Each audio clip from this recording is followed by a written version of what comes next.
Hi friends, ఇక్కడ పడుతున్న laser లైట్లు ఎదురుగా ఉన్న కొండపైన పడతాయి.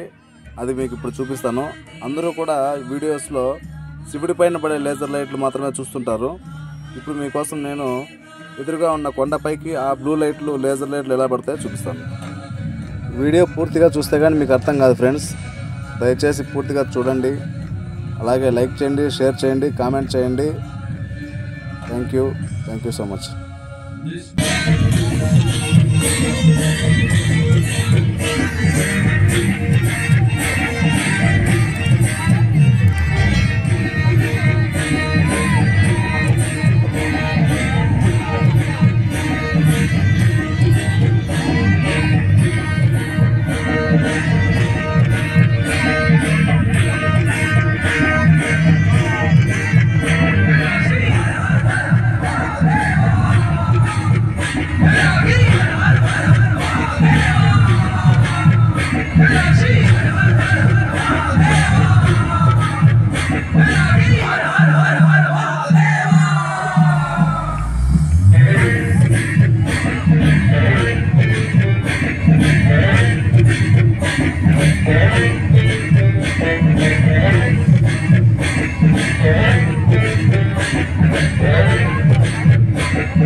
ಆದಿಯೋಗಿಯು ಸಾರ್ವಜನಿಕರಿಗೆ ತೆರೆದಿರುವ ಎಲ್ಲಾ ದಿನಗಳಲ್ಲೂ ಆದಿಯೋಗಿ ದಿವ್ಯ ದರ್ಶನ ಇರುತ್ತದೆ.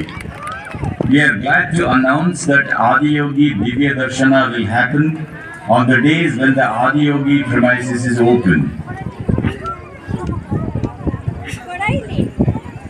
ಯೋಗೇಶ್ವರ ಲಿಂಗವು ದರ್ಶನಕ್ಕಾಗಿ ರಾತ್ರಿ 8 ಗಂಟೆಯವರೆಗೆ ತೆರೆದಿರುತ್ತದೆ. ವಿಭೂತಿ ಪ್ರಸಾದ